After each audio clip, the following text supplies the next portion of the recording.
ओम नारायण नारायण नारायण नारायण। सब मित्रों को राम राम। सबका स्वागत है दोस्तों, कैसे हैं आप सब। दोस्तों अभी हम रिव्यू करने वाले हैं इसी हफ्ते 8 मार्च को थिएटर में रिलीज हुई तेलुगु एपिक एडवेंचर फिल्म गामिका।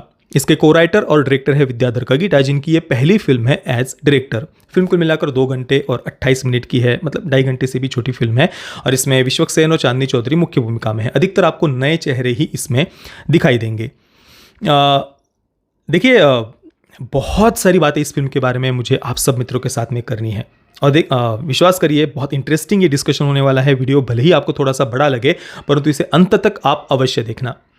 इस फिल्म में सनातन संस्कृति के बारे में, बुद्धिज़्म के बारे में बहुत सारी अलग अलग बातें कहने का प्रयास किया है। हालांकि मैं तो अलग अलग मानता ही नहीं हूँ, चाहे वैष्णविज्म हो, शैविज्म हो, शक्तिज्म हो, गणपत्य पंथ हो, भगवान सूर्यनारायण की उपासना करने वाले हो। वैष्णविज्म के अंडर भी सैकड़ों अलग अलग संप्रदाय आते हैं, शैविज्म के अंडर सैकड़ों अलग अलग संप्रदाय आते हैं, जैसे कि नाथ संप्रदाय हो, लिंगायत संप्रदाय हो, वारकरी संप्रदाय। अगर आप देखेंगे तो उसकी शुरुआत भी नाथ संप्रदाय से ही हुई थी और उसमें वैष्णविज्म और शैविज्म का एक मिश्रण हमें देखने को मिलता है वारकरी संप्रदाय में। इसके अलावा ज्ञान योग, भक्ति योग, कर्म योग, हठ योग, सांख्य योग, अलग अलग ज्ञान योग में भी बहुत सारे अलग अलग दर्शन हमें देखने को मिलते हैं। जैनिज्म हो, सिखिज्म हो, बुद्धिज्म हो, सैकड़ों नहीं हजारों अलग अलग संप्रदाय हमें भारत भूमि पर देखने को मिलते हैं। और मैं इन सबको सनातन संस्कृति की ही अलग अलग शाखाएं मानता हूँ। तो मैं तो अलग मानता ही नहीं हूँ, परंतु जब इस फिल्म को मैं देख रहा था तो ये लगता है, फील होता है, कम से कम मुझे हुआ कि सनातन संस्कृति को और बुद्धिज़्म को डायरेक्टर अलग अलग जैसे दिखाने का प्रयास कर रहे हो। और कहाँ कहाँ पर किस बात का उन्होंने मेंशन किया है, इस पर ज़रा ध्यान से आप देखना, सुनना आगे ये पूरा वीडियो। ऐसा लग रहा था जैसे हर नकारात्मक चीज़ के साथ में वे सनातन संस्कृति को जोड़कर दिखाने का प्रयास कर रहे हो। चलिए विस्तार से आगे हम डिटेल में चर्चा करेंगे। सबसे पहले तो संक्षेप में अगर मैं केवल रिव्यू बताऊं ना, तो विजुअल्स बहुत बढ़िया थे। टेक्निकली फिल्म वेल मेड है। कहानी, कैरेक्टर्स को काफ़ी बढ़िया तरीके से एक दूसरे के साथ में उन्होंने गूंथा है, एक प्रकार से जोड़ा है एक दूसरे के साथ में। जो 3 अलग अलग सब प्लॉट्स चल रहे हैं, सब प्लॉट्स तो वैसे बहुत सारे हैं, पर 3 मुख्य कहानियाँ एक साथ में चल रही है। उनको जिस प्रकार से एक दूसरे के साथ में उन्होंने कनेक्ट किया है, जोड़ा है, गूंथा है, तो वो काफ़ी इंटरेस्टिंग था। स्टोरी टेलिंग का तरीका और टेक्निकली वेल मेड है। वीएफएक्स बहुत बढ़िया थे फिल्म के। कुल मिलाकर दिखने में फिल्म बढ़िया लगती है, पर जहाँ बात आती है स्टोरी की या डायरेक्टर क्या कहने का प्रयास कर रहे हैं, तो वो पार्ट मुझे बहुत डीपली प्रॉब्लमेटिक लगा। तो हम ये कह सकते हैं कि ये फिल्म उन दर्शकों को शायद पसंद आएगी जो बिल्कुल दिमाग पर ताला लगाकर बिना कुछ सोचे, बुद्धि का उपयोग किए, बस स्क्रीन पर कुछ अच्छा अच्छा दिख रहा है, हाँ भाई बहुत बढ़िया बढ़िया वीएफएक्स थे तो बस वो दिखावे को लेकर के अगर कोई खुश होता है तो शायद उन दर्शकों को ये फिल्म पसंद आ सकती है। अब बात करते हैं कहानी के बारे में। जैसा कि मैंने कहा, 3 अलग अलग कहानियां यहां पर चल रही है। सबसे पहली कहानी, फिल्म के ओपनिंग सीन में हम देखते हैं एक अघोरी आश्रम दिखाया गया है, जिसमें शंकर नाम का एक अघोरी है, युवक है, जिसके साथ कुछ तो समस्या है। मतलब कोई भी व्यक्ति, चाहे वो स्त्री हो या पुरुष हो, उसकी त्वचा को शरीर पर कहीं पर भी स्पर्श अगर कोई करता है ना दूसरा व्यक्ति, तो शंकर के पूरे शरीर में बिजली दौड़ जाती है, शरीर नीला पड़ जाता है और वो मूर्छित हो जाता है, बेहोश हो जाता है। तो काफ़ी बचपन से उसके साथ में ये समस्या रही है। अब ये जो अघोरी आश्रम उन्होंने दिखाया है उसको इस प्रकार से दिखाया कि मतलब बिल्कुल भोंदू टाइप लोग हो, जिनको कोई बुद्धि नहीं है, बिल्कुल एक दूसरे के साथ मारकाट पर हमेशा उतरे हुए होते हैं, बिल्कुल एक हिंसक कहिए या बुद्धिहीन भोंदू टाइप किसी एविल कल्ट के रूप में उस अघोरी आश्रम को उन्होंने दिखाया है। हालांकि जो अघोरी संप्रदाय है उनकी साधना पद्धति तामसी ही होती है, परंतु जिस प्रकार से फिल्म में उन्होंने दिखाया है वो बिल्कुल भी सही नहीं था। तो ये जो शंकर है, उसके साथ ये जो कुछ भी समस्या है, उसको लेकर ये अघोरी आश्रम में ऐसी मान्यता होती कि भाई इसको भगवान शिव जी का श्राप मिला हुआ है, इस कारण से कोई इसको स्पर्श नहीं कर पाता। मतलब जैसे वो इतने भोंदू है, इतने मूर्ख होते हैं, बुद्धि नहीं होती कि मतलब किसी ने सोचा भी नहीं कि भाई इसको किसी उपचार की आवश्यकता है। इस प्रकार से उन सभी अघोरियों को वहाँ पर दिखाया गया है। और इसके बाद में फिर वो उसको अगर वहाँ पर आश्रम में बने रहना है शंकर को, तो वही मारकाट, हिंसा, एक दूसरे को चैलेंज किया जाता है, जो बचेगा फिर वो, अगर वो जीतता है शंकर, तो ही वहाँ पर रह पाएगा, तो कैसे हिंसक और क्रूर वगैरह होते हैं वगैरह, ये सब बातें उन्होंने दिखाई है। इसके बाद में शंकर को पता चलता है कि जिन महागुरु केदार बाबा ने बचपन में शंकर को उस अघोरी आश्रम में छोड़ा था, उन्हें ही शंकर के इस जो कुछ भी मेडिकल कंडीशन हो या शारीरिक समस्या जो भी है या श्राप जो भी है, उसके बारे में केदार बाबा को ही पता हो सकता है। तो उनको खोजने के लिए तुम निकलो, ऐसा शंकर को बताया जाता है। शंकर निकल पड़ता है। प्रयागराज के महाकुंभ में केदार बाबा मिलेंगे ऐसा उसे पता चलता है। काफ़ी लंबी यात्रा में वो निकलता है। महाकुंभ में तो ऑब्वियसली लाखों लाखों लोग आए हुए होते हैं। बीच बीच में कुछ लोगों का स्पर्श भी उसके शरीर को होता है। वो कुछ समय के लिए मूर्छित पड़ा रहता है। जैसे जैसे करके वो वहाँ पर केदार बाबा के पास में पहुँचता है, जिनका एक आयुर्वेदिक औषधालय जैसा है, ऐसा हमें दिखता है। वहाँ पर केदार बाबा के शिष्य होते हैं और वो बताते हैं शंकर को कि भाई केदार बाबा ने तो अंतिम श्वास ले लिए थे। एक बुद्धिस्ट मोनेस्ट्री में, एक बौद्ध मठ में केदार बाबा ने अंतिम श्वास लिए थे, वहीं पर उनकी समाधि है, ऐसा हम कह सकते हैं। तो ये बात जब शंकर को पता चलती तो वो तो पूरी इतनी आशा से वहाँ पर आया था, निराश हो जाता है वो। पर वो जो केदार बाबा के शिष्य वो बताते हैं कि भाई तुम्हारे साथ ये जो समस्या है ना, केदार बाबा ने बताया था, उसका वो एक मेडिकल कंडीशन है, शारीरिक समस्या है, बीमारी है, तो उसको उसकी एक उपचार है। और वो उपचार है हिमालय के द्रोणागिरी पर्वत पर स्वयं प्रकाशित मशरूम्स है, जिनको मालीपत्रम फिल्म में कहा गया है। 36 वर्षों में एक बार ये स्वयं प्रकाशित मशरूम खिलते हैं और वो केवल 24 घंटों के लिए ही खिलते हैं। उनके अंदर ही उन्हें कंज्यूम करना होता है, खाना होता है। और 36 वर्षों के बाद में ये योग अभी आया हुआ है और उस दिन के लिए केवल 15 दिन बचे हुए हैं। 15 दिनों के बाद में वो योग आने वाला है। उससे पहले तुम्हें हिमालय में द्रोणागिरी पर्वत पर पहुंचना पड़ेगा और बहुत ही कठिन ऐसी ये यात्रा है। शंकर तो पूरा अपना हिम्मत ही खो देता है कि भाई अब 36 वर्षों के बाद योग आया, 15 दिन बचे हैं और ये कुछ भी बोल रहे हैं, मेडिकल कंडीशन, मुझे तो श्राप मिला हुआ है, ऐसा कुछ नहीं होगा, ये सब फालतू बातें हैं। वो निकल जा रहा होता है, पर फिर सोचकर वापस आता है कि नहीं यार अब तो चले जाते हैं। फिर वो नक्शा वगैरह जो कुछ भी है वो लेता है। एक वहाँ पर डॉक्टर जानवी मिलती है। डॉक्टर जानवी निस्वार्थ भाव से दुनिया की सेवा करने के लिए उस मशरूम के पास जाना चाहती है। कुछ भी उसको जो भी रिसर्च उसको करनी होती है, तो डॉक्टर जानवी को भी उस मशरूम तक पहुंचना होता है। और दुनिया की जो सेवा है, 2-3 बातें वो कहती है कि इन लोगों को मेंटल ट्रॉमा होता है, उनको मुझे बचाना है। विशेषतः एक शब्द मुझे याद आ रहा है, वॉर वेटरन्स, उनको भी मुझे बचाना है। हालांकि भारत में वॉर वेटरन्स का ट्रॉमा जैसी चीज़, हाँ, वेस्टर्न कंट्रीज़ में ये बहुत एग्जिस्ट करता है। आपको बहुत सारी हॉलीवुड की फिल्मों में ये वॉर वेटरन्स का ट्रॉमा वगैरह ये बातें सुनने को मिल जाएंगी, क्योंकि यूएस आर्मी अगर आप ज़्यादातर देखेंगे, वो अपनी सीमाओं को प्रोटेक्ट करने के लिए युद्ध करने की अपेक्षा दूसरे देशों में जाकर नाक घुसाना उनको ज़्यादा उसमें ही वो लगे रहते हैं। तो ऑब्वियसली स्वाभाविक सी बात है, वहाँ पर वो जो भी यूएस आर्मी के जवान आदि, उनका ट्रॉमा, इस पर बहुत सारी फिल्मों में आपको ये बातें देखने को मिलेंगी। भारत में ना भाई, हमारे सेना के जो जवान हैं वो किस प्रकार से शौर्य और वीर रस से भरे हुए होते हैं, वो हम आज भी देख सकते हैं। हमारे सेना के निवृत्त जवान, आप देख लीजिए टेलीविज़न पर, कई बार हम उन्हें बोलते हुए सुनते हैं किस प्रकार से शौर्य से और वीर रस से वे भरे हुए होते हैं। क्योंकि भाई हम कहीं पर किसी की ज़मीन को नहीं हड़प रहे, ना ही किसी को हम परेशान कर रहे हैं, ना ही किसी की सीमा में हम घुस रहे हैं। तो चलिए जो भी है, ये तो केवल एक शब्द था, कोई ऐसा विशेष वॉर वेटरन्स पर फोकस ऐसा नहीं है फिल्म में। बस एक शब्द उपयोग किया था कि ऐसे ऐसे लोगों की मैं मदद करना चाहती हूँ, ये डॉक्टर जानवी वहाँ पर कहती है।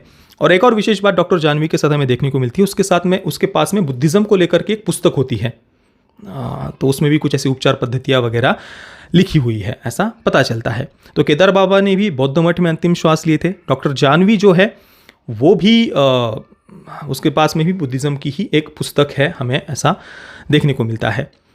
अब जैसे जैसे ये जो शंकर है वो यात्रा पर निकलते हैं डॉक्टर जानवी के साथ में, बहुत कठिन यात्रा होती है। एक जगह पर बिल्कुल दोनों ही नीचे गिर जाते हैं, पहाड़ी के ऊपर से चोट लग जाती है। फिर एक बौद्ध भिक्षु शंकर को उठाकर अपने बौद्ध मठ में वो लेकर के जाते हैं, जहाँ पर वे बिल्कुल बताते हैं कि तुम्हें तो उपचार की आवश्यकता है। वो उपचार वगैरह उसे देते हैं और साथ में ही कर्म के सिद्धांत के बारे में भी वे जो बौद्ध भिक्षु उसे लेकर के जाते हैं तो वो उसको बताते हैं, कर्म का सिद्धांत आदि ये शब्द वो उपयोग वहाँ पर कर रहे हैं। ये एक कहानी चल रही है बराबर सा। इसके अलावा दो और कहानियाँ साथ में चलती है। शंकर जब इस जर्नी पर जा रहा होता है तो बीच बीच में उसके सामने कुछ विजन्स आते हैं, कुछ दृश्य आते हैं। उन दृश्यों में एक छोटी बच्ची दिखाई देती है जिसका नाम उमा है, और एक और युवक के भी कुछ दृश्य उसे बीच बीच में आकर के दिखाई देते हैं। ये जो युवक है वो एक इलीगल मेडिकल फैसिलिटी में फंसा हुआ है, बराबर, ये याद रखना है, युवक इलीगल मेडिकल फैसिलिटी में। उसके पास में हम बाद में आते हैं। पहले ये जो उमा नाम की छोटी सी 6-7 वर्ष की या 8 वर्ष की जो बच्ची है उसके बारे में चर्चा करते हैं। तो ये दूसरी कहानी है, पहली कहानी शंकर की, दूसरी कहानी उमा की। ये जो उमा है वो एक देवदासी विलेज में है, आंध्र प्रदेश में। एक सो कॉल्ड कथित देवदासी विलेज डायरेक्टर ने अपने इमेजिनेशन से क्रिएट किया है। वहाँ पर दुर्गा नाम की देवदासी की ये बेटी है उमा। अब देखिए, ब्रिटिशों ने और उसके बाद में वामपंथियों ने हमारे इतिहास को इतना तोड़ मरोड़ कर इतनी झूठी बातें फैलाई हुई है, इतनी झूठी बातें इतिहास में लिख करके रखी है जिनका कहीं पर कोई अस्तित्व हमें दिखाई नहीं देता, परंतु हमारे मन में अपनी सभ्यता, अपनी संस्कृति के प्रति एक आत्मग्लानि की, एक हीनता की भावना भरने के लिए बहुत सारी झूठी बातें स्प्रेड करके रखी हुई है, लिखी हुई है। उन्हीं में से कि ये देवदासी भी है। जब ब्रिटिश भारत में आए ना, तो उन्होंने देखा कि भाई हम तो अपने देश में विच हंटिंग के नाम पर लाखों लाखों महिलाओं को जिंदा जला देते हैं। इतने हमारे यहाँ पर महिलाओं की स्थिति इतनी खराब, विच हंटिंग के नाम पर लाखों लाखों महिलाओं को हम जिंदा जलाते हैं।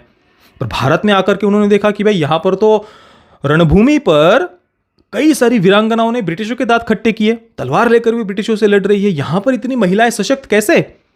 और भाई इस देश की सभ्यता को हम नष्ट कैसे करेंगे? जिस उद्देश्य से ब्रिटिश यहाँ पर आए थे, हिंदू संस्कृति का कल्चरल जेनोसाइड, ये उनका मुख्य उद्देश्य था।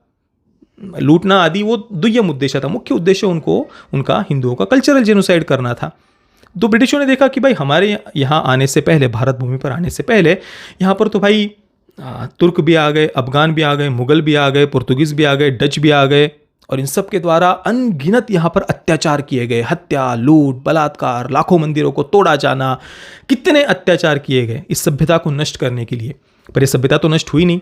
यहाँ पर तो समाज के किसी भी वर्ग से कोई भी व्यक्ति हो, किसी भी क्षेत्र से भारत के, वो तो इस सभ्यता की रक्षा के लिए अपना शीश भी कटवा देता है, पर अपनी संस्कृति को नहीं छोड़ता। तो ब्रिटिशों ने देखा कि भाई ये तो ऐसी भूमि है, यहाँ पर केवल अत्याचार करके, मार काट करके हम इनका कल्चरल जेनोसाइड नहीं कर सकते, इनकी सभ्यता को हम समाप्त नहीं कर सकते। इसे अगर समाप्त करना है ना, तो इस सभ्यता के प्रति इनके मन में जो गर्व की भावना है, जिसके लिए अपना शीश भी कटवाने के लिए तैयार होते हैं, उस गर्व की भावना को हमें कुचलना होगा। इनके मन में इनकी सभ्यता के प्रति हीनता की भावना भरनी होगी। और यहाँ पर ब्रिटिशों ने बहुत सिस्टमैटिक वे में फिर प्लानिंग की। 7 लाख गुरुकुलों को बंद करके अंग्रेजी शिक्षा व्यवस्था को शुरू करना, ईस्ट इंडिया कंपनी में काम करने वाले कुछ सो कॉल्ड, फिर उनको सोशल रिफॉर्मिस्ट वगैरह करके खड़ा किया गया। संस्कृत के विरुद्ध बहुत जितना हो सके जहर फैलाया गया। अंग्रेजी शिक्षा व्यवस्था के साथ में लोगों को उस तरफ धकेलने का प्रयास हुआ। जात पात के नाम पर लोगों को बांटना, उसके अनुसार जनगणना आदि करना, ये सब कुछ ब्रिटिशों ने किया। और फिर झूठा इतिहास लिखवाया गया, बहुत सारा तोड़ मरोड़ कर बातें, इसी हमारे गौरवशाली इतिहास के प्रति हीनता भर सके, ऐसी बहुत सारी झूठी बातें उन्होंने फैलाई। चाहे वो सती कुप्रथा को लेकर के हो, घूंघट को लेकर के हो, देवदासी को लेकर के हो, जातिवाद को लेकर के हो, जितना हो सके बांटने का, तोड़ने का, हीनता का भाव भरने का ब्रिटिशों ने प्रयास किया। स्वतंत्रता के बाद वामपंथियों ने उन्हीं सब बातों को चालू रखा और जोर शोर से उन बातों को और ज़्यादा प्रमोट किया गया। और ये हीनता की भावना इस हद तक, ये आत्मग्लानि की भावना इस हद तक हमारे अंदर धसी हुई है कि हमारे गौरवशाली इतिहास की हजारों नहीं लाखों लाखों बातें आप बता दीजिए। कितने लाखों मंदिर, वास्तुकला को आप देख लीजिए, कितना गौरवशाली इतिहास, लाखों लाखों ग्रंथ, वेद, उपनिषद हैं, कितना सूक्ष्मता से किया गया अध्ययन, कितनी भी बातें आप बता दीजिए। वो हीनता की भावना इस हद तक अंदर धसी हुई है ना कि जो झूठा इतिहास पढ़ा हुआ है वही बातें सच लगती है। सती कुप्रथा जिसका कोई उल्लेख ही, मतलब कोई अस्तित्व ही कहीं पर इतिहास में नहीं देखने को मिलता, उसे आज भी कुछ लोग सच मानते हैं। देवदासी भी उन्हीं में से एक है। श्याम सिंह रॉय जैसी फिल्में बनाकर या फिर गामी जैसी फिल्में बनाकर उन बातों को और ज़्यादा हमारे सुप्त मन में अंदर डालने का, धसाने का प्रयास किया जा रहा है, ताकि अगली जनरेशन्स को लगे कि भाई हाँ ऐसा कुछ था। और देवदासी के बारे में कुछ हमें नगण्य ऐसी जगहों पर कुछ पढ़ने को भी मिलता है ना, तो वो भी जैसा ब्रिटिशों ने या फिर वामपंथियों ने बताया वैसा तो कुछ कहीं पर इतिहास में पढ़ने को नहीं मिलता। परंतु देवदासी वे कुछ नगण्य ऐसी जगहों पर, कुछ कुछ जगहों पर उनके बारे में पढ़ने को मिलता है। तो वे मंदिर का व्यवस्थापन देखती थी, बहुत सम्मानित सा व्यक्तिमत्व वो होता था, और उस क्षेत्र के जितने भी बच्चे बच्चियां आदि है उन्हें कला और संगीत की वे शिक्षा देती थी, ऐसा हमें पढ़ने को मिलता है, और वो भी बहुत ही नगण्य ऐसी जगहों पर। परंतु जैसे कि श्याम सिंह रॉय में हमने देखा था, पूरे भारत के मंदिरों को बलात्कार के अड्डे उन्होंने बताया था। छोटी छोटी 6-7 वर्ष की बच्चियों से लेकर के कई सारी महिलाओं के बलात्कार मंदिरों में होते हैं। जो पुजारी है, कोई बच्ची अगर बलात्कार करने से मतलब मना कर दे तो उसके ऊपर वो पेशाब कर देता था मंदिर के अंदर ही, इस प्रकार की बातें। बाकी श्याम सिंह रॉय नक्सलियों के साथ में उठ बैठ रहा है मस्ती से, नक्सली बड़े क्रांतिकारी है और नक्सली कह रहे हैं कि हम तो बंदूक से ये कर रहे हैं, जो भी है क्रांति ला रहे हैं, तुम अपनी कलम से ला रहे हो, वगैरह इस प्रकार की बातें जो भी वामपंथी अपनी फिल्मों में दिखाते हैं वो सब कुछ हमने श्याम सिंह रॉय में देखा, झूठा इतिहासपूर्ण रूप से। गामी में भी यहाँ पर थोड़ा इमोशनल ब्लैकमेल करके, जो छोटी बच्ची है उमा, बहुत मासूम और प्यारी बच्ची है, तो उसके इमोशंस का यूज़ करके ये सारी बातें डायरेक्टर दर्शकों के दिमाग में डालने का प्रयास कर रहे हैं। तो उमा की माँ है दुर्गा, जो देवदासी है, और फिल्म में ये बताया गया है कि ये जो मंदिर है वो बलात्कार के अड्डे होते हैं। देवी माँ को खुश करने के लिए जो कुछ लोग होते हैं ना, तो फिर देवी माँ को खुश करने के लिए देवदासियों के साथ में वो बलात्कार करते हैं। तो उसकी पूरी व्यवस्था की जाती है, रूम वगैरह, फिर देवदासी के साथ में लोग जो कुछ भी उनको देवी माँ को खुश करना होता है तो वो उसका बलात्कार करते हैं। तो ये जो दुर्गा है इन सारे बलात्कारों से इतनी ज़्यादा वो कमज़ोर हो चुकी होती है, एक रात्रि को बलात्कार से पहले वो मूर्छित हो जाती है। उसके बाद में वो कहती है कि अब मैं ये नहीं करना चाहती, वो पीछे हट जाती है। उसके बाद में गांव का जो मुखिया है उसको कुछ अपशकुन वगैरह दिखाई देता है, वो कहता, उसे लगता है कि नहीं नहीं अभी देवदासी को तो वापस हमें लाना ही होगा। तो वो दुर्गा को कहता है कि अभी तुम नहीं, तुम्हारी ये जो 7-8 वर्ष की जो बच्ची है ना, 7 वर्ष की शायद वो दिख रही थी, जितना मुझे पता चला, दिख रहा था जैसे, तो वो कहता है कि इस उमा को अभी मेरे साथ में भेज दो, इसको हम देवदासी बनाएंगे और इसके साथ बलात्कार करवा कर देवी माँ को हम खुश करेंगे। तो ऐसा कोई डायरेक्टली नहीं कहा कि देवी माँ को खुश करने के लिए हम बलात्कार करवाएंगे, ऐसा डायलॉग नहीं है, परंतु जैसा उन्होंने फिल्म में वो बातें दिखाई है, क्लियरली दिखाना तो वो यही चाहते थे। और फिर उस बच्ची के साथ में उसको देवदासी बनाने के लिए गांव के जितने भी वो उस मुखिया के लोग होते हैं वो उसके पीछे पड़े हुए हैं। और ये जो फिर उमा नाम की जो बच्ची है वो एक बहुत ही गरीब ऐसे एक वृद्ध ऐसे व्यक्ति को, एक पात्र है फिल्म में जो समाज के पिछड़े वर्ग से है, बहुत गरीब है। तो उमा उनके पास में जाती है और फिर वो जो वृद्ध व्यक्ति है वो इस गांव के समाज के उच्च वर्ग के जो भी मंदिर का व्यवस्थापन देखने वाले जो लोग हैं, जो उमा को देवदासी बनाना चाहते हैं, उनसे वो बचाकर वो वृद्ध व्यक्ति उमा को गांव के बाहर जैसे तैसे पहुंचा देते हैं। तो ये एक दूसरी कहानी चल रही है, बराबर। तीसरी कहानी पर आते हैं, इल्लीगल मेडिकल फैसिलिटी वाली। वहाँ पर एक युवक है और उस युवक के ऊपर कुछ एक्सपेरिमेंट्स चल रहे हैं। उसको बाल वगैरह नहीं है, एक बहुत लंबा ऐसा कुर्ता केवल उसने पहना हुआ है। शुरुआत में ही हम देखते हैं, फिल्म शुरू होने के तुरंत बाद बीच बीच में, ऐसा कोई कंटिन्यूसली तो नहीं दिखाई फिल्म, बीच बीच में ये विजन्स जो शंकर को आते हैं उसके माध्यम से हमें ये बातें दिख रही होती है। तो शुरुआत में हम देखते हैं कि ये जो इलीगल मेडिकल फैसिलिटी में जो जिस युवक को बंदी बनाया हुआ है ना, उस पर एक्सपेरिमेंट्स क्या चल रहे हैं। एक कुर्सी से उसको बांध कर रखा जाता है, सिर पर कुछ गोल वगैरह ऐसा लगाया हुआ है, सामने एक स्क्रीन है और उस स्क्रीन पर कुछ नग्न युवतियों के और युवकों के उसको फोटोज दिखाए जाते हैं। अब युवकों के फ़ोटो देखकर तो उसको कुछ भी कामोत्तेजना उसके अंदर नहीं आती है, उस युवक के अंदर। पर नग्न युवतियों के फ़ोटो देख करके जो वो जिस पर एक्सपेरिमेंट्स चल रहे हैं युवक पर, कामोत्तेजना उसके अंदर आती है। फिर कुछ शायद बिजली के तार वगैरह जुड़े होंगे, जो भी उन्होंने ऐसा किया था, उसको झटका लगता है बिजली का, पूरा ऐसा हिलने लगता है। फिर उसको ले जाकर एक सेल में डाल दिया जाता है। तो ये एक्सपेरिमेंट्स उसके ऊपर चल रहे हैं। और शुरुआत में ही जब हम ये सीन देखते हैं ना, एक देवदासी विलेज दिखाया है और ये जो इलीगल मेडिकल फैसिलिटी में ये जो एक्सपेरिमेंट्स चल रहे हैं उसको जेंडर को लेकर या उसकी सेक्सुअलिटी को लेकर के, उसी समय पता चल जाता है। कोई भी व्यक्ति जिसने थोड़ी बहुत फिल्में देखी हुई है वो तुरंत गेस कर लेगा कि भाई ये तीनों कहानियाँ एक दूसरे के साथ में जुड़ी हुई है और ये एक ही कैरेक्टर है। कुछ जेंडर आइडेंटिटी को लेकर, सेक्सुअलिटी को लेकर कुछ ना कुछ वो बाद में बताएंगे और वही एंडिंग में जाकर के रिवील भी होता है। मतलब फिल्म शुरू होने के 20-25 मिनट के अंदर ही आप पूरी कहानी को प्रिडिक्ट कर लेंगे। तो मतलब क्या होने वाला है आगे ये तो हमें पहले से ही पता होता है। उस कारण से कुछ एक्साइटमेंट तो होती नहीं है कि आगे हमें क्या जानना है। कोई भी व्यक्ति जिसने थोड़ी बहुत भी फिल्में देखी है ना, वो शुरुआत के आधे घंटे के अंदर ही ये गेस कर लेगा कि ये तीनों कहानियाँ एक ही व्यक्ति की है और जो बच्ची है वही बाद में युवक के रूप में शायद उसका जेंडर बदलते हुए दिखाया जाएगा या वो बाद में उसके शरीर में परिवर्तन होते जाएगा वगैरह, ऐसा कुछ वो दिखाएंगे। और यही होता है, एक जेनेटिक डिसऑर्डर उस बच्ची में होता है। मतलब किसी भी एक जेंडर की प्रमुखता उसके शरीर में नहीं होती, इंटरसेक्स उसको दिखाया है। और बाद में फिर वो एक युवक के रूप में, लड़के के रूप में वो बड़ा हो रहा होता है। और ये जो इलीगल मेडिकल फैसिलिटी है, यहाँ पर उसको कन्वर्ट करने का वो प्रयास कर रहे होते हैं उसके जेंडर को, कि भाई ये युवती है तो ये युवक क्यों बन रहा है, उसको युवती के रूप में ही जैसे वो बनी रहे, इस प्रकार से कुछ वो एक्सपेरिमेंट्स कर रहे होते हैं। तो ये तीनों कहानियाँ एक साथ में चल रही है। अब इस पूरी फिल्म को देखते हुए एक बात मुझे बार बार फील हो रही थी कि जैसे हर नकारात्मक बात के साथ में डायरेक्टर सनातन संस्कृति को जोड़कर दिखाने का प्रयास कर रहे हैं, हर नकारात्मक बात के साथ में, और दूसरी तरफ हर सकारात्मक बात के साथ में जैसे वे बुद्धिज्म को जोड़कर दिखाने का प्रयास कर रहे हो, ऐसा लगता है, मुझे कम से कम लगा पूरी फिल्म को देखते हुए।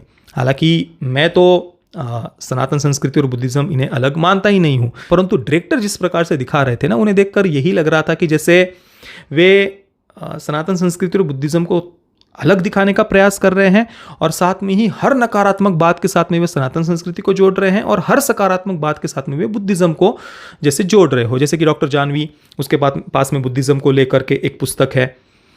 केदार बाबा, जिनको एक सकारात्मक कैरेक्टर दिखाया है, मतलब उनको इतना पता होता है कि भाई उपचार आदि करना है शंकर का, उन्हें कोई श्राप वगैरह नहीं लगा हुआ शंकर को, भगवान शिव जी का, जैसे कि अघोरी मान रहे थे, बिल्कुल भोंदू टाइप और हिंसक क्रूर ऐसा अघोरियों को दिखाया है। केदार बाबा वैसे नहीं है। तो केदार बाबा को भी एक बौद्ध मठ में अंतिम श्वास लेते हुए उन्होंने दिखाया है। भले ही केदार बाबा और उनके शिष्य के शरीर पर सनातन संस्कृति के सिंबल्स हमें दिखते हैं, परंतु डायरेक्टर ने स्पेसिफिक ये डायलॉग डाला है कि भाई केदार बाबा ने अंतिम श्वास बौद्ध मठ में लिए थे। और डॉक्टर जानवी के पास में भी बुद्धिज्म को लेकर एक पुस्तक है। फिल्म के एंडिंग में भी शंकर जब उस यात्रा को पूर्ण करके हिमालय पर जाता है तो वहाँ पर भी बौद्ध मठ में ही उसके उपचार होते हैं और उनको ही काफ़ी वाइज, बुद्धिमान, ज्ञानी उन्होंने जो भिक्षु उनको उपचार देते हैं उनको उस प्रकार से बिल्कुल प्रस्तुत किया है। तो हर सकारात्मक बात के साथ में डायरेक्टर जैसे बुद्धिज्म को जोड़ रहे हैं और नकारात्मक बात के साथ में जैसे देवदासी आदि या जो भी पूरी फिल्म में हम जहाँ पर भी देखते हैं, हर नकारात्मक बात के साथ में वे सनातन संस्कृति के सिंबल्स को जोड़ रहे हो, ऐसा ही पूरी फिल्म देखते हुए फील हो रहा था। इसके अलावा फिल्म में हेपोफोबिया का भी उल्लेख हमें देखने को मिलता है। देखिए, जो वेस्टर्न मेडिकल साइंस है उसने कई सारे सैकड़ों अलग अलग प्रकार के फोबियाज खोज करके रखे हैं, सैकड़ों अलग अलग प्रकार की एलर्जीज उन्होंने खोज करके रखी है। और ये समस्या वेस्टर्न कंट्रीज में इतनी ज़्यादा बढ़ती जा रही है ना कि भाई जिस फूड की एलर्जी हो वो खा लिया तो मृत्यु हुई हो जाती है। ये बातें आपने आजकल कई सारी वेब सीरीज़ में, कई सारी हॉलीवुड की फिल्मों में ये बात आपने देखी भी होगी कि भाई पाइनएप्पल से एलर्जी है, पाइनएप्पल खिला दिया तो वो मृत्यु हो गई व्यक्ति की। पीनट बटर से एलर्जी है, पीनट बटर खिला दिया, मृत्यु हो गई। तो आज आप देख लीजिए वेस्टर्न वर्ल्ड शारीरिक और मानसिक रूप से कितना कमज़ोर होते जा रहा है। फोबियाज एक मानसिक कमज़ोरी दिखाता है और जो एलर्जीज़ है वो शारीरिक कमज़ोरी को दिखाता है। इसके अलावा मानसिक कमज़ोरी में डिप्रेशन एंग्जाइटी की पिल्स खाए बगैर हर 3 में से एक व्यक्ति जी नहीं सकता आज अमेरिका में। ये रिपोर्ट्स है, ऑनलाइन आप देख लीजिए। इस हद तक मानसिक और शारीरिक रूप से वेस्टर्न वर्ल्ड कमज़ोर हो गया है, क्योंकि जब आपका जीवन को आप बचपन से ही संयमित नहीं करते, मन और इंद्रियों को संयमित करना आप नहीं जानते और बस भोग वासना के पीछे उस प्रकार का जीवन आप जीते हैं, सेक्सुअल लिबरेशन, मन में आए वो खाना पीना, मौज ऐश वगैरह, वो कहीं पर भी जीवन ने वो बचपन से वो संघर्ष जब देखा ही नहीं है ना, शरीर जब संघर्ष करना जानता ही नहीं है, फाइट बैक करना जानता ही नहीं है, बस सब कुछ बैठे बिठाए आराम से सब कुछ मिल जाता है ना, तो फिर हम अंदर से शरीर भी कमज़ोर हो जाता है, शरीर के साथ में फिर मन भी कमज़ोर होते जाता है। फिर छोटी छोटी बातों को इतना हम बड़ा उसका हवा बना लेते हैं ना, मन के साथ में जितना हम जुड़ते जाते हैं तो मन में छोटा सा कोई नकारात्मक विचार आ जाए तो उसका इतना बड़ा हवा बना लेते हैं कि उस विचार से अलग होने की शक्ति ही हमें नहीं बचती है। हमारी सभ्यता हमें शरीर और मन की वृत्तियों से अलग होना सिखाती है। हमारी सभ्यता कहती है कि आप शरीर नहीं हो, मन की वृत्तियां आप नहीं हो। पर पश्चिमी मनोविज्ञान, वेस्टर्न फिलॉसफी इससे एग्जैक्टली अपोजिट है। वो तो कहती है कि भाई शरीर के सुख के पीछे ही भागो, भौतिक सुख, बाहरी सुख, और उसके पीछे भागते भागते फिर व्यक्ति इतना कमज़ोर हो जाता है कि फिर शारीरिक और मानसिक कमजोरियां मनुष्य पर हावी हो जाती है कहीं पर भी संघर्ष करना, रोग प्रतिकारक शक्ति हो, वो बातें बचती ही नहीं है। फिर आप बड़े बड़े केमिकल्स के नाम दे दो, डिप्रेशन है, ये केमिकल शरीर में बन गया तो ये भाई ठीक है भाई, पूरा शरीर ही केमिकल से बना है। आप खुश भी होते हैं तो भी कोई ना कोई केमिकल बन रहा है। कोई सुख का विचार आता है तो भी कोई केमिकल, कोई दुख का विचार आता है तो भी कोई केमिकल ही शरीर में बन रहा है। पर उन विचारों का मूल क्या है, उन विचारों को, उन वृत्तियों को हम कैसे अपने कंट्रोल में रखें। विचारों के साथ में जुड़कर और हम गिरते जाए ऐसा नहीं, विचारों से पृथक हो, मन को एक टूल के रूप में यूज करें। यह हमारा अद्वैत वेदांत का दर्शन बताता है। और पश्चिमी मनोविज्ञान मन और वृत्तियों का इतना गुलाम बना देता है कि ये केमिकल बन गया, वो केमिकल बन गया, फिर उन केमिकल के इम्बैलेंस को बैलेंस करने के लिए डिप्रेशन, एंग्जाइटी की पिल्स दे देकर मनुष्य की बुद्धि को स्थूल कर देना। सोचने समझने की क्षमता ही व्यक्ति की खत्म हो जाती है, शून्य हो जाता है। तो ये वेस्टर्न मेडिकल साइंस, और यहाँ पर भी वही फोबिया, हेपोफोबिया है, छू लिया तो भाई छटपटाने लग गया व्यक्ति। तो इन बातों को डायरेक्टर ने एक बहुत ही सटल वे में प्रमोट करने का प्रयास किया है, फोबियाज वगैरह। आपने देखा होगा एक अली फजल की एक नेटफ्लिक्स पर फिल्म रिलीज हुई थी, उसमें एक फोबिया, मैं इन फोबियाज के नाम भी याद नहीं रखता, क्या वो फोबिया है कि घर से बाहर पैर रखा तो व्यक्ति बिल्कुल छटपटाने लग जाता है, मर जाता है, इस प्रकार से। मतलब आप देखिए मानसिक कमजोरी, आप देखिए घर से बाहर पैर रखने को, भाई आपने अपने आप को, मन को इतना कमजोर बना लिया है। भले आप उसको कुछ फोबिया का नाम दे दो, उससे क्या बात बदल जाएगी। आप व्यक्ति को कमजोर बना रहे हैं, भले ही इससे आपकी फार्मा इंडस्ट्री को फायदा होगा, और तो आप अगली जनरेशन को कितना कमजोर बना रहे हैं। आपने सैकड़ों अलग अलग प्रकार के फोबियाज बना दिए, पानी से फोबिया, आग से फोबिया, ऊंचाई से फोबिया, घर से बाहर जाए तो फोबिया, ये बात देख लूं तो फोबिया, छू ले तो फोबिया। ये सारी भाई विचार है या शरीर में भी कोई समस्या है तो वो मुझ में नहीं है, वो शरीर में है, वो मन में है, मैं उससे अलग हूं। इसका हम जितना अभ्यास करते जाएंगे ना, तो उतना बड़े से बड़ी नकारात्मक विचार आ जाए, बड़े से बड़ी प्रॉब्लम आ जाए, तो उस समय भी हम उतने ज्यादा नहीं गिरेंगे। हम उस समय देखेंगे कि ठीक है यार, दुख की वृत्ति आई तो मैं उसको देख रहा हूं। यहाँ पर वो हेपोफोबिया जो भी छूने से छटपटाने लग जाता है, उसको भी उन्होंने दिखा दिया है। बाकी जेंडर आइडेंटिटी को लेकर, हालांकि यहाँ पर कोई पूर्ण रूप से लड़की है और फिर उसको कुछ पूर्ण रूप से वो कुछ सेक्स चेंज ऑपरेशन वगैरह करके लड़का, ऐसा कुछ नहीं है। इंटरसेक्स दिखाया है उससे, यानी जेनेटिक डिसऑर्डर है बचपन से उसके शरीर में। पूर्ण रूप से वो लड़की भी नहीं है, पूर्ण रूप से लड़का भी नहीं है, बाद में वो लड़के के रूप में बड़ा होते जाता है, ये उन्होंने दिखाया है। परंतु कुल मिलाकर जो जेंडर आइडेंटिटी की बात है वो उन्होंने डाल दी है, दिखा दी है इसके माध्यम से। बाकी तो जो धार्मिक प्रतीकों को जिस प्रकार से उन्होंने प्रेजेंट किया है वो भी मैंने आपको बता ही दिया, कहानी के बारे में बता दिया, टेक्निकली दिखने में फिल्म अच्छी है, तो लगभग सारी बातें हमने फिल्म के बारे में कर ही ली है। परफॉर्मेंस वगैरह ठीक ही थे, सबके परफॉर्मेंसेस, कुछ ऐसा खास ध्यान भी नहीं जाता किसी कैरेक्टर ने कि कुछ बहुत बढ़िया ऐसा विशेष ध्यान जाए किसी परफॉर्मेंस पर, ऐसा तो कुछ था नहीं। तो मैं गामी को दूंगा 2 आउट ऑफ 10 स्टार्स। वो भी बस फिल्म दिखने में अच्छी थी इस कारण से, वीएफएक्स वगैरह बढ़िया थे इस कारण से। इसके अलावा तो फिल्म में कुछ भी ऐसी एक बात जिसने मुझे अंदर से मूव किया हो या कुछ ऐसा सकारात्मक मुझे फील हुआ हो फिल्म देखकर, ऐसा मुझे तो कम से कम कहीं पर भी नहीं लगा। बाकी पेरेंटल गाइडेंस की बात करें तो ए सर्टिफिकेट के साथ इसे थिएटर में रिलीज किया गया है, मतलब बच्चों के साथ में देखने जैसी तो ये फिल्म नहीं है। तो डायरेक्टली ऐसी कोई न्यूडिटी फिल्म में नहीं है, परंतु जो थीम है फिल्म की वो अडल्ट है, तो ए सर्टिफिकेट के साथ में ही फिल्म को रिलीज़ किया गया है। बाकी आप में से जिन मित्रों ने इस फिल्म को देखा है, आपका अनुभव कैसा रहा मुझे अपने नीचे कमेंट में अवश्य बताना। ये वीडियो देखने के लिए आप सभी मित्रों का बहुत बहुत धन्यवाद। जय श्री राम, वंदे मातरम।